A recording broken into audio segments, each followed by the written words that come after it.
New York, 1926. Le sculpteur roumain Constantin Brancusi a été invité à exposer ses œuvres dans une galerie de Manhattan. L'une des pièces majeures, c'est celle-là, l'oiseau dans l'espace, une sculpture en bronze d'1,35 m.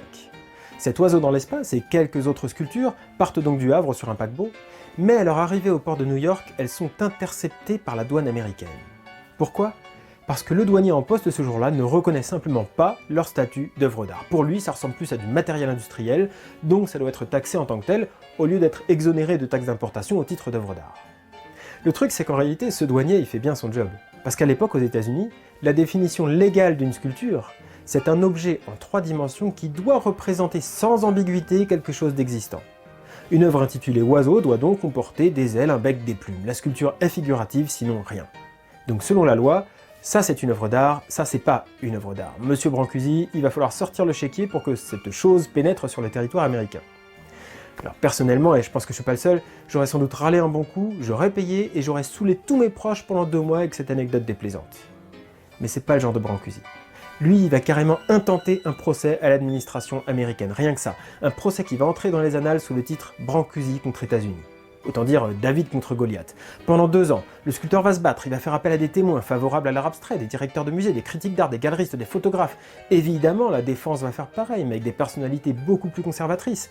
L'affaire prend de l'importance parce que tout le monde a bien compris que ce qui se joue, c'est pas seulement le sort de l'oiseau dans l'espace, c'est la reconnaissance officielle de la sculpture abstraite. Est-ce que oui ou non, ceci est une œuvre d'art ? Finalement, le juge rend son verdict en faveur de Brancusi. La décision fera jurisprudence et modifiera radicalement la perception de l'art abstrait en Amérique, au bénéfice bien sûr de nombreux artistes, peintres et sculpteurs, qui marcheront dans les pas de Brancusi.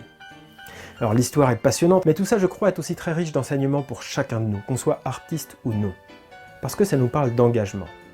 Brancusi a remué ciel et terre pour avoir gain de cause, mais quelle a été la source de sa motivation ? Son vrai but, c'était pas d'obtenir l'exonération de taxes, c'était de faire bouger les lignes durablement, dans les textes comme dans les mentalités, au nom de l'art et des artistes.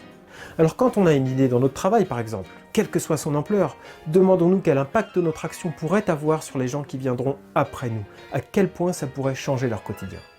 Parce qu'alors on réalisera que même un projet modeste en apparence, voire anecdotique, peut en fait avoir, à terme, un effet très bénéfique pour les autres.